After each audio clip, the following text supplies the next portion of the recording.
ಇತ್ತೀಚಿನ ದಿನಗಳಲ್ಲಿ ರಾಜ್ಯದ ಅರಣ್ಯ ಪ್ರದೇಶಗಳಲ್ಲಿ ಮಾನವ ಮತ್ತು ವನ್ಯಜೀವಿ ಸಂಘರ್ಷ ಪ್ರಕರಣಗಳು ಹೆಚ್ಚಾಗುತ್ತಿದ್ದು, ಇದನ್ನು ತಡೆಯುವುದು ಸವಾಲಿನ ಕೆಲಸವಾಗಿದೆ. ಈ ಸಮಸ್ಯೆಗೆ ಪರಿಹಾರ ಕಂಡುಕೊಳ್ಳುವ ನಿಟ್ಟಿನಲ್ಲಿ ಅರಣ್ಯ ಇಲಾಖೆ ಕೃತಕ ಬುದ್ಧಿಮತ್ತೆ ಆಧಾರಿತ ಕ್ಯಾಮೆರಾ ತಂತ್ರಜ್ಞಾನದ ಮೊರೆ ಹೋಗಿದೆ.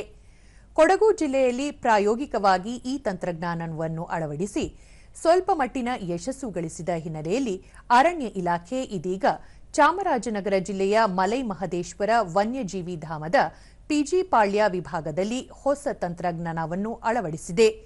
ಈ ಎಐ ಆಧಾರಿತ ತಂತ್ರಜ್ಞಾನವಿರುವ ಕ್ಯಾಮೆರಾಗಳು ಆನೆಗಳು ಕಂಡಾಕ್ಷಣ ಅರಣ್ಯ ಸಿಬ್ಬಂದಿಗೆ ಮೊಬೈಲ್ ಮೂಲಕ ಸಂದೇಶವನ್ನು ರವಾನಿಸುತ್ತವೆ. ಜೊತೆಗೆ ಸೈರನ್ ರೀತಿಯ ಶಬ್ದ ಬರುವುದರಿಂದ ಆನೆಗಳು ಮರಳಿ ಕಾಡಿಗೆ ವಾಪಸ್ಸಾಗುತ್ತವೆ.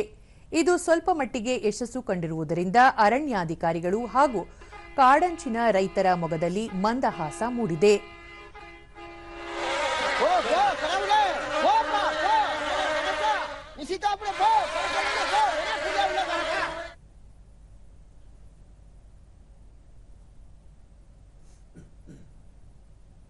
ಈ ಕುರಿತು ಡಿಡಿ ನ್ಯೂಸ್ನೊಂದಿಗೆ ಮೈಸೂರು ಹುಲಿ ಯೋಜನೆ ಅರಣ್ಯ ಸಂರಕ್ಷಣಾಧಿಕಾರಿ ಡಾ ರಮೇಶ್ ಕುಮಾರ್, ಮಾನವ ವನ್ಯಜೀವಿ ಸಂಘರ್ಷ ತಡೆಗಟ್ಟುವ ನಿಟ್ಟಿನಲ್ಲಿ ಇಲಾಖೆ ಎಐ ಆಧಾರಿತ ಅಡ್ವಾನ್ಸ್ ಅಲರ್ಟ್ ಸಿಸ್ಟಮ್ ಅನ್ನು ಅಳವಡಿಸಿದ್ದು, ಇದು ಆನೆಗಳು ಬಂದಾಗ ಅರಣ್ಯ ಇಲಾಖೆ ಸಿಬ್ಬಂದಿಗೆ ಸಂದೇಶವನ್ನು ರವಾನಿಸುತ್ತದೆ. ಇದರಿಂದ ಆನೆಗಳ ಮೇಲೆ ನಿಗಾ ಇಡಲು ಮತ್ತು ಅವು ನಾಡಿನೊಳಗೆ ಪ್ರವೇಶಿಸದಂತೆ ತಡೆಯಲು ಸಹಕಾರಿಯಾಗಿದೆ ಎಂದರು. ಇದು ಮೂಲಕ ನಾವು ಎಲ್ಲೆಲ್ಲಿ ಆನೆ ಕ್ರಾಸ್ ಆಗುತ್ತೋ ಅದೆಲ್ಲ ಕಂಡುಹಿಡಿದು ಜನರಿಗೆ ಅಡ್ವಾನ್ಸ್ ಆಗಿ ಇನ್ಫಾರ್ಮೇಶನ್ ಕೊಡುವುದರಿಂದ ಜನರಿಗೆ ಗೊತ್ತಾಗತ್ತೆ ಈ ಕಡೆ ಆನೆ ಇದೆ. ಮಲೈ ಮಹದೇಶ್ವರ ವನ್ಯಜೀವಿ ವಿಭಾಗದ ಉಪ ಅರಣ್ಯ ಸಂರಕ್ಷಣಾಧಿಕಾರಿ ಬಿ ಭಾಸ್ಕರ್, ವನ್ಯಜೀವಿ ಸಂಘರ್ಷ ತಡೆ ನಿಟ್ಟಿನಲ್ಲಿ ಅರಣ್ಯ ಇಲಾಖೆ ಸಾಕಷ್ಟು ಕ್ರಮಗಳನ್ನು ಕೈಗೊಳ್ಳುತ್ತಿದೆ.